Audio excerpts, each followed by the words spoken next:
Mes bien chers amis, bonjour! Je suis heureux de vous retrouver en ce jeudi pour passer ces quelques instants avec vous. C'est une habitude que nous avons prise et je m'en réjouis. Aujourd'hui, je vais partager avec vous un aspect que l'on n'aborde pas si souvent que cela. On est dans le temps du carême, alors certains font carême, d'autres pas, mais en tout cas, pendant ce temps de carême, on se rappelle certains événements qu'a connus Jésus juste avant sa crucifixion. Et aujourd'hui, je voudrais m'arrêter sur un personnage qui a marqué ce temps. C'est le personnage de Judas. Oh, je sais, on n'aime pas beaucoup en parler. Et je me suis dit que ce serait bien de pouvoir réfléchir sur son cas, car il a des choses à nous apprendre, que nous le voulions ou pas.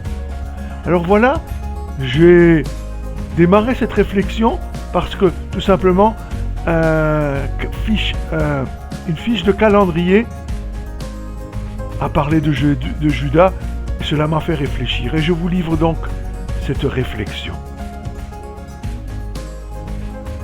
Judas, vous le savez, a passé 3 ans et demi dans la compagnie de Jésus, qu'il a personnellement choisi pour disciple. Extérieurement, rien ne le distinguait des autres. Jésus l'aimait, lui a même lavé les pieds, mais il n'avait pas de place dans le cœur de Judas. La relation n'était qu'extérieure. Et pourtant, je vais m'en poser avec vous. Et pourtant, c'est vrai, on peut avoir prophétisé en son nom, au nom de Jésus, chasser des démons, faire beaucoup de miracles, comme cela nous est dit dans Matthieu 7, versets 21-22, et Judas doit l'avoir fait, autant que nous pouvons le savoir, puisqu'il était l'un des 12 que Jésus avait envoyé guérir et prêcher.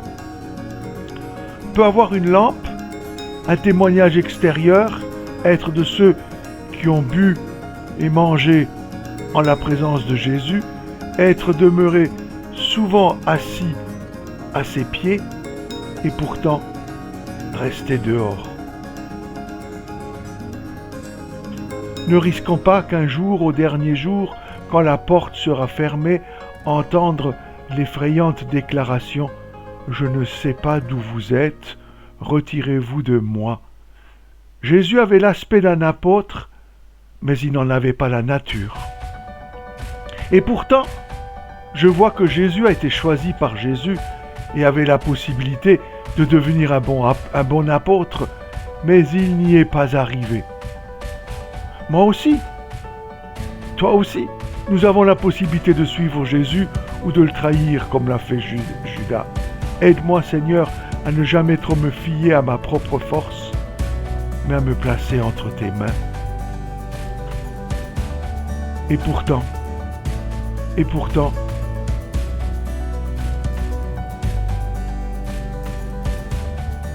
Jésus l'avait choisi. Il semble que de l'extérieur, Judas n'ait pas été différent des autres. Oui, il est si facile de cacher nos intentions profondes et de paraître pieux et conforme à la norme. Mais Dieu connaît notre cœur. En quoi est-ce que je trahis Jésus dans ma vie de tous les jours?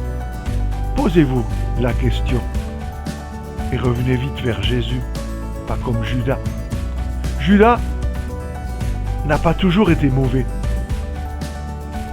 Il est devenu mauvais, Judas? Oui, Judas a dû venir vers Jésus avec un réel désir de croire et de le suivre, autrement Jésus ne l'aurait pas accepté. Judas avait la vocation d'être apôtre et aurait pu l'être autant que ses condisciples. Mais sa résolution de se transformer s'est affaiblie. À un certain moment, il s'est arrêté de travailler sur sa relation au Christ, sur son amour pour lui. Est-ce que je ne fais que tolérer Jésus dans ma vie ou bien est-ce que je l'aime vraiment? Posez-vous la question. Que puis-je faire pour faire grandir mon amitié mon amour pour Jésus. Mais venons-en maintenant au jour terrible de la trahison de Judas, qui est le résultat de l'évolution de son cœur. Il vient pour arrêter le maître.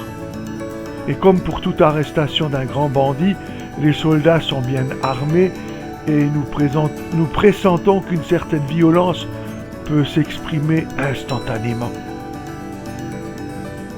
Eh bien non, la rencontre de Judas, accompagné de soldats et de Jésus, va commencer par tout à fait autre chose, par un geste de confiance, d'intimité fraternelle, par un baiser, le fameux baiser de Judas.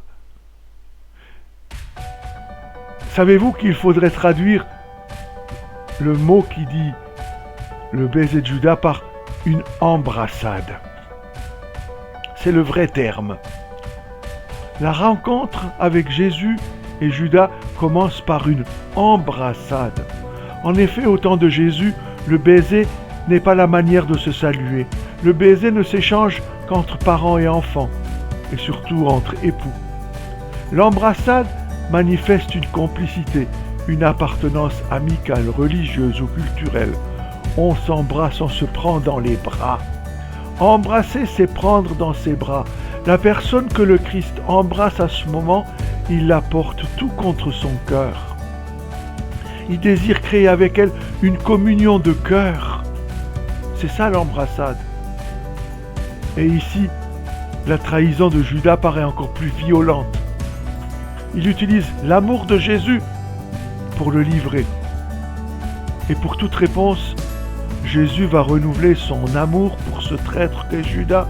En effet, il s'adresse à lui en disant « Mon ami, ce que tu es venu faire, fais-le.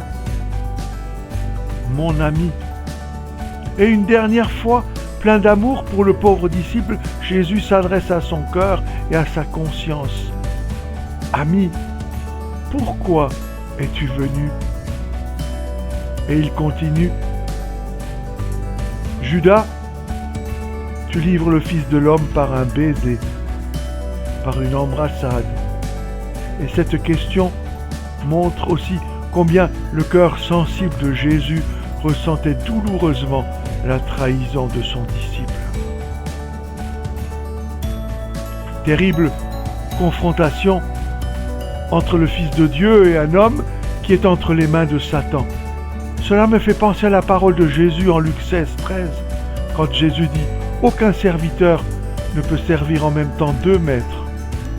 En effet, ou bien il détestera l'un et il aimera l'autre, ou bien il sera entièrement dévoué au premier et il méprisera le second. Vous ne pouvez servir en même temps Dieu et l'argent. » Et Judas avait fait son choix. Et vous? Et toi? As-tu choisi Jésus dans ton cœur?